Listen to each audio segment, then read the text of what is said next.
আমি এখন বলছি কারো শুরু করছে আচ্ছা মান্না ভাই খুব প্রশংসা শুরু করে দিয়েছে, বিপিনুরের কাছেও হাসপাতালে তারা গিয়েছে। হ্যাঁ গেছে, সেই তো বলছি। আমি বলছি যে অনেকে বলতে পারে যে আচ্ছা প্রশংসা শুরু করে দিয়েছে, কিন্তু আপনি একটা ভালো জিনিসের প্রশংসা না করলেই সেটা যে আটকে থাকবে এরকম তো না। আপনার ব্যবহার যদি ভালো হয়, আমি বলি বা না বলি, শান্ত এটা বুঝবেন, এটা উনিও বুঝবেন, না বোঝার কি আছে, আপনার সাথে মিশটাই তো বুঝবেন। এইখানে ওই জিনিসটা আমাদের বুঝতে হবে ছাত্ররা কী চায়। কোনো ক্রমেই ১৩,০০০ ছাত্রছাত্রী বা শিক্ষার্থী শিবির করে না। এদের যদি প্যানেল ভোট দেখেন, আমরা যেটা দেখতাম, সেই প্যানেল ভোট কত হতে পারে আমি কারেক্টলি বলতে পারবো না, ধরেন ৩, ৪, ৫ হলো, ৬ হলো, তো অর্ধেকের বেশি ভোট তো ফ্লোটিং বা যেটা মার্জিনাল বলি আমরা, সেই মার্জিনালদের চিন্তাটাকে আপনার বুঝতে হবে। এই প্রথম আমি দেখলাম ঢাকা বিশ্ববিদ্যালয়ের স্বতন্ত্র প্রার্থী দাঁড়ায়, ভিপিতে দাঁড়ায়। আমাদের সময় হলে একটা সদস্য স্বতন্ত্র দাঁড়াতে পারতো না, কে ভোট দেবে ওকে? স্বতন্ত্র আবার প্রার্থী কি ডাকসুর মধ্যে, কত বড় দায়িত্ব। স্বতন্ত্র তার কোনো দল নেই, কোনো কমিটমেন্ট নাই, সে হতে পারে, কিন্তু দাঁড়াচ্ছে এবং মনে করছে আমি একটা সেলিব্রিটি, আমার এত ফলোয়ার আছে, আমার ফ্যান পেজ এত, ইত্যাদি ইত্যাদি, এগুলো তাদের কাছে মানে বিবেচ্য বিষয়। আমরা যে আইটি জেনারেশন এখন দেখছি, এইটা আমরা আমাদের সময় দেখি নাই। এই জন্য আমি মনে করি অনেক কিছুই নতুন করে ভাববার আছে। এই যেগুলোর কথা বললেন সেগুলো তো তারা ডাকসু নির্বাচনে তাদের বিজয়ের পরে করেনি, আগে থেকেই শুরু করেছে, আগে থেকেই করছে। হ্যাঁ, কিন্তু এতে তারা যে চাঙ্গা হবে সেটা বুঝতে তার এটা শিশুও বোঝে। হ্যাঁ সঠিক। যেভাবেই হোক শিবিরের বিজয় যে বেশ বড় অংশে জামাতের বিজয়, এটা না বোঝার কি আছে। তাদের রাজনৈতিক দর্শন বা ইত্যাদিতে এগুলো তো একই, সেইটা হবে। কিন্তু তারপর আমি একটা কথা বলি, আমি দেখছি যে জামাত কিংবা শিবির, একই অর্থে বলছি আমি, এরা অনেক কুল, অনেক ক্যালকুলেটিভ। যেমন আমি মানে একটু অপ্রাসঙ্গিক মনে হতে পারে আপনাদের কাছে, এই সময় ডাকসু নির্বাচন হতে পারবে বা এটা হবে, কর্তৃপক্ষ সিদ্ধান্ত নেবে, আমি তা মনে করিনি। বিকজ মাত্র 5 মাস পরে জাতীয় সংসদের নির্বাচন হবে, তার আগে এইখানকার নির্বাচনটা রিস্কি বিষয় হয়ে যেতে পারে। কেন রিস্ক নিতে যাব? কিন্তু অভিযোগ উঠেছে না যে ঢাকা বিশ্ববিদ্যালয়ের প্রশাসন পরিপূর্ণভাবেই জামাত নিয়ন্ত্রিত। ভাইস চ্যান্সেলর যিনি, তার নাকি ট্র্যাক রেকর্ড আছে ইসলামী শিবিরের সাথে যুক্ত থাকা বা দায়িত্বে থাকা। আমি অভিযোগ করছি, আমি জানি না, কিন্তু আমি শুনেছি খুব দৃঢ়ভাবে, অনেকে আমাকে বলেছেন। তো তারা এই সব কিছু হিসাব করেই হয়তো ইলেকশনটা দিয়েছে। আজকে প্রথম আলোতে একটা নিউজ করেছে যে এই যে শিবিরের বিজয়, সেটা হচ্ছে তাদের দীর্ঘদিন ধরে ধারাবাহিক পরিশ্রমের ফসল। এটাও কারেক্ট মনে হয়।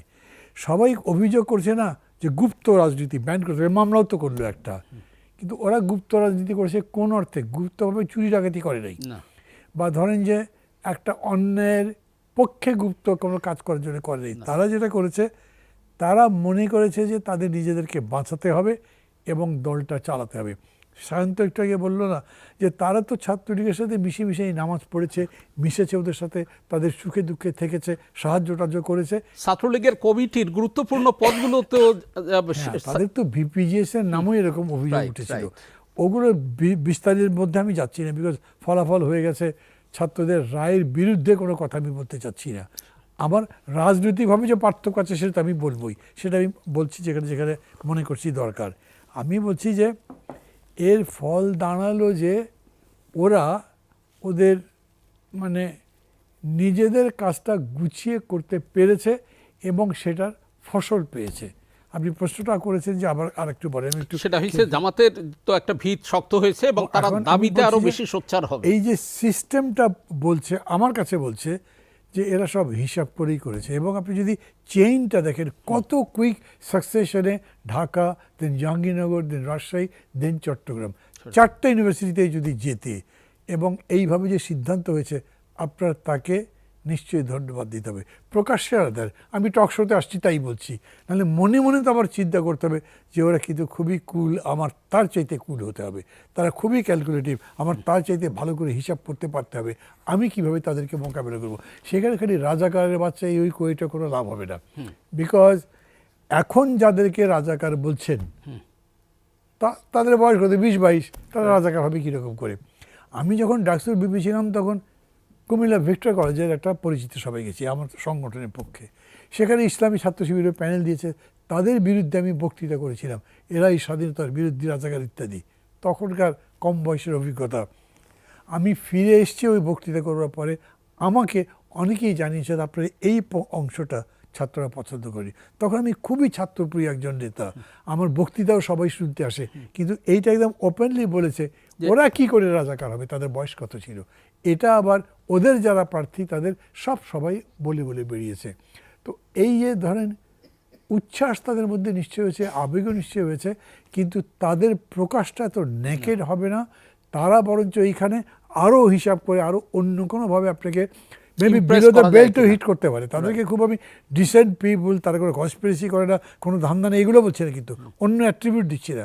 আমি বলছি তারা তাদের গেম মেকিংয়ে কুল, সাকসেসফুল, এবং আগামী দিনেও সেরকম করে করবে। বিরাট উচ্ছ্বাস আবেগ দিয়ে বলতে দেখবেন না।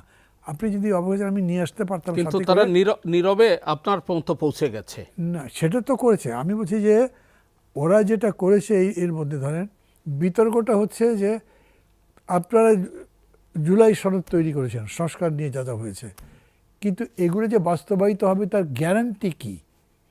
সেইখানে তারা যে প্রপোজালগুলো দিয়েছে অ্যাপারেন্টলি মনে হচ্ছে সংস্কার ভালো কিছু করার জন্য করছে, কিন্তু যে কেউ এখান থেকে মনে করতে পারে এই প্রপোজালে তো শেষ পর্যন্ত আর্মিকে আরও বেশি পাওয়ারফুল করাচ্ছে, শেষ পর্যন্ত এক ব্যক্তির স্বেচ্ছাচারী ক্ষমতা ওই একটা প্রস্তাব আছে না, রাষ্ট্রপতি সাংবিধানিক আদেশ জারি করতে পারবেন। রাষ্ট্রপতি আবার সাংবিধানিক আদেশ কি? রাষ্ট্রপতির আদেশ তো একটা আছে, সেটা যত কম জারি হয় ততই ভালো। আমরা চাইবো পার্লামেন্টের মধ্যে বা গণতান্ত্রিক পদ্ধতিতে হোক। তো ওই জায়গাগুলো বলছি তারা খুব হিসাব করেই ওটা থেকে তারা ওই রকম আবেগ দেখাবে না। আপনি হয়তো ধরতেও পারবেন না, কিন্তু তারা তাদের কাজ করতে থাকবে।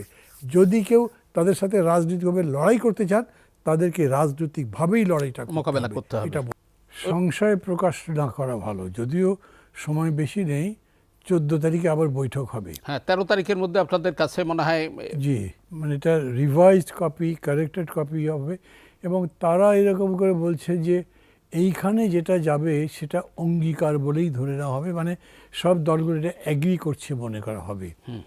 কিন্তু খুবই মৌলিক যে বিষয়টা অ্যাগ্রি করা যায়নি বা হয়নি সেটা হচ্ছে যে এটার মানে বাস্তবায়নের পদ্ধতি কি হবে।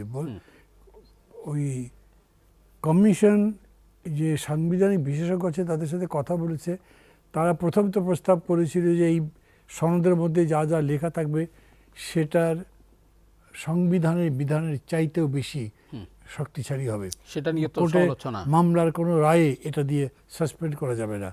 এখন তারা ওইটাকে আর একটু সফট করেছেন, করে এরকম করে বলতে চাইছেন যে মানে যারা যারা এইটাতে সই করবে তারা এই ব্যাপারে কোর্টে কোনো মামলা করতে পারবে না, বা তারা এইটাকে কোনো আচরণ ইত্যাদির মধ্যে দিয়ে এটার অধস্তন করতে পারবে না। মানে সেই ক্ষেত্রেও জুলাই সনদে যা আছে সেটারই একটা সুপ্রিমেসি থাকবে।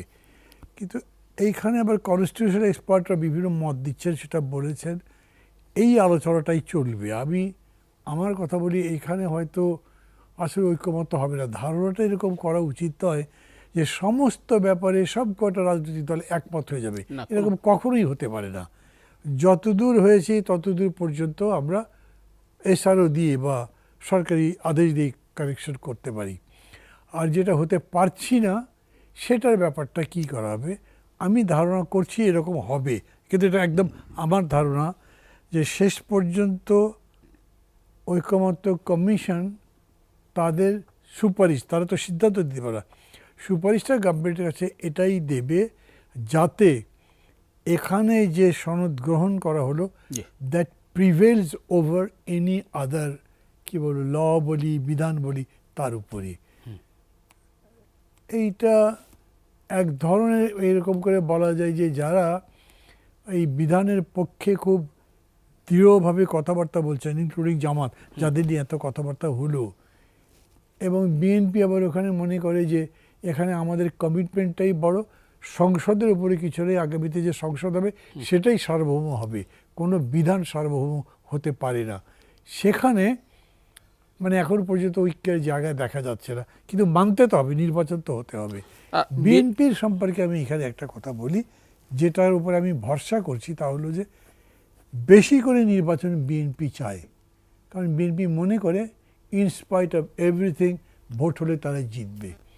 আর ভোট হয়ে যখন জিতবে, সংসদটা গঠিত হবে, সেই সংসদ যে কথা বলবে তার উপর দিয়ে কথা বলে কেউ পারবে না। তখনও তো আদালত থাকবে, তার কাছে যাওয়া যাবে। যে জন্যে বিএনপি এইখানে অনেক বেশি অ্যাকোমোডেটিভ হতে পারে এবং সেইভাবেই যাত্রাটা সামনে চলতে পারে। আপনি বিএনপির কথা বলছেন, সালাউদ্দিন আহমেদ স্পষ্ট একটা কথা বলছেন যে ফ্যাসিবাদ মুক্ত হলেও গণতন্ত্রের জন্য সব দল এখনো একমত হতে পারেনি। ফেব্রুয়ারির নির্বাচন আয়োজনে এটাই বড় চ্যালেঞ্জ। আপনি কি মনে করেন? না, এটা চ্যালেঞ্জ তো বটে, সেই জন্যই তো আমি এতগুলো কথা বলছি। একমত তো হতে পারেনি, কিন্তু তারপরে এরকম আছে না, বিএনপি অনেকগুলো ব্যাপারে দ্বিমত পোষণ করেছে। কিন্তু দেখেন, দ্বিমত একটা হতে পারে এই অপোজিট, আমি মানছি না। নোট অফ ডিসেন্ট দিচ্ছে তারা। সেটাই তো বলছি, দ্বিমত দিচ্ছে, মানে নোট অফ ডিসেন্ট দিচ্ছে। একটা হতে পারে এই নোট অফ ডিসেন্ট মানে আমি বিরোধিতা করছি, আর একটা হতে পারে আমি এটা সমর্থন করছি না, কিন্তু আপনি এগিয়ে যান, আমি এটাতে দ্বিমত করলাম, লিখে রাখেন। তার মানে সে পরবর্তীতেও এটা অপোজ করতে পারবে। ওইটাকে আমি বলছি একটা সেন্স অফ অ্যাকোমোডেশন, একটা সিমটম বা প্রুফ অফ অ্যাকোমোডেশন। আমি মনে করি যে বিএনপি এই অ্যাকোমোডেশন আরও বাড়াবার চেষ্টা করবে। জামাত করবে কি না, জামাতের স্টেক কিন্তু বিএনপির সমান না। জামাত জানে যে তারা অপোজিশন হিসেবে নিজেদেরকে এস্টাবলিশ করতে হবে, সেটা অলরেডি তারা অনেকখানি করেছে। ডাকসু জেতার পরে আরও হয়েছে, এবং তারা মনে করছে গণতান্ত্রিক ধারাটা যদি চলতে থাকে তাহলে তারাই প্রিভেল করবে, না থাকলে তো তারা প্রিভেল করবে না। এইখানে দেখেন দুটো ইন্টারেস্ট এক হবে, একজন ক্ষমতা পাবে বলে, আরেকজন ক্ষমতার সাথে সবচেয়ে বড় প্রতিদ্বন্দ্বী হিসেবে নিজেদেরকে এস্টাবলিশ করতে পারবে বলে একটা কম্প্রোমাইজ হবে। বড় ধরনের মানে প্রলয় টাইপের কিছু ঘটবে আবার মনে হয় না। আমার কাছে পুলিশকে ঠিক করা সবচেয়ে বড় চ্যালেঞ্জ।